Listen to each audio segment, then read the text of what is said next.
सत्यनारायण की कथा को मुख्य रूप से 5 अध्यायों में बांटा गया है। यहां इसका पूरा सारांश स्टेप बाय स्टेप दिया गया है। प्रथम अध्याय, कथा का प्रारंभ और महत्व। प्रसंग एक बार नैमिषारण्य तीर्थ में शौनकादि ऋषियों ने सूत जी से पूछा कि कलयुग में मनुष्य के कष्टों को दूर करने का सबसे सरल उपाय क्या है। नारद जी का संवाद। सूत जी बोले, यही प्रश्न देवर्षि नारद ने भगवान विष्णु से किया था। परिणाम में बताया कि सत्यनारायण व्रत करने से मनुष्य के सभी दुख दूर हो जाते हैं और अंत में मोक्ष मिलता है। नियम। भगवान ने कहा कि जो भी व्यक्ति श्रद्धा के साथ सच्चाई का पालन करते हुए इस कथा को सुनता है, उसके दरिद्रता और शोक का नाश होता है। द्वितीय अध्याय, निर्धन ब्राह्मण और लकड़हारे की कथा। ब्राह्मण की कथा। काशीपुर नगर में एक अत्यंत निर्धन और बूढ़ा ब्राह्मण रहता था।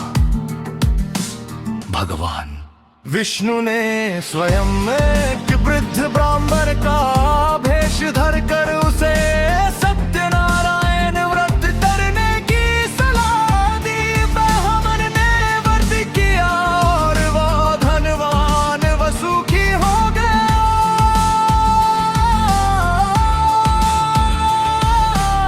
लकड़हारा। जब वह ब्राह्मण पूजा कर रहा था, तब एक प्यासा लकड़हारा वहां आया। कथा सुनने और प्रसाद लेने के बाद उसे भी भगवान में श्रद्धा जगी। उसने संकल्प लिया कि आज लकड़ियां बेचकर जो धन मिलेगा उससे वह पूजा करेगा। उस दिन उसे 2 गुना धन मिला और उसके भी सारे कष्ट दूर हो गए। तृतीय अध्याय, साधु वैश्य और उसकी पुत्री की कथा। संकल्प। उल्कामुख नाम के राजा के समय एक साधु नाम का वैश्य व्यापारी, उसकी कोई संतान नहीं थी।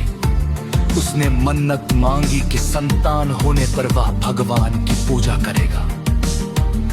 और पुत्री के जन्म के बाद और उसकी शादी के समय भी वह अपना संकल्प भूल गया।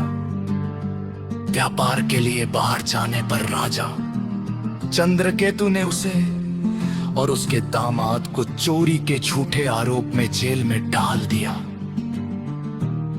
घर पर उसकी पत्नी लीलावती और पुत्री भी दरिद्र हो गए।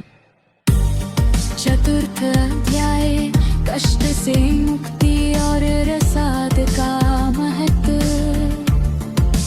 पश्चाताप। एक दिन कलावती ने किसी के घर सत्यनारायण कथा होते देखी।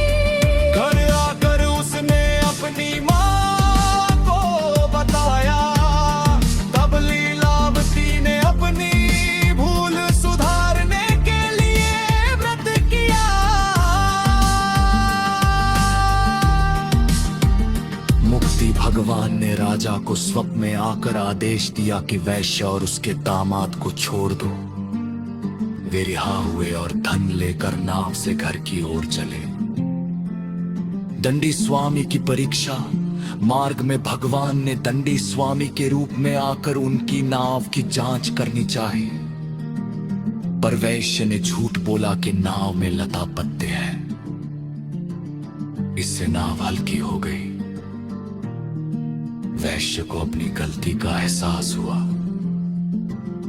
उसने क्षमा मांगी और पूजा की, जिसके बाद सब ठीक हो गया। पंचम अध्याय, राजा तुंग भज और प्रसाद का मान।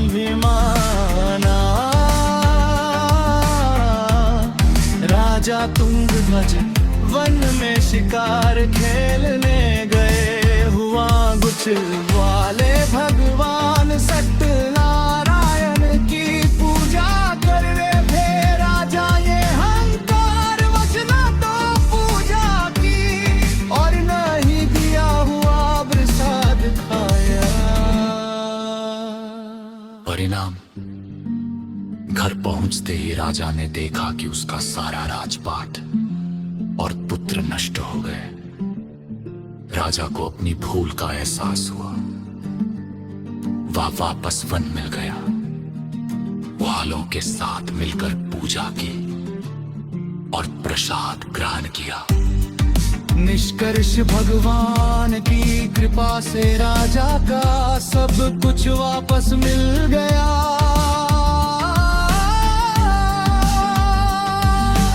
अंत में सूत जी कहते कि जो भी इस पवित्र कथा पे पढ़ता या सुन के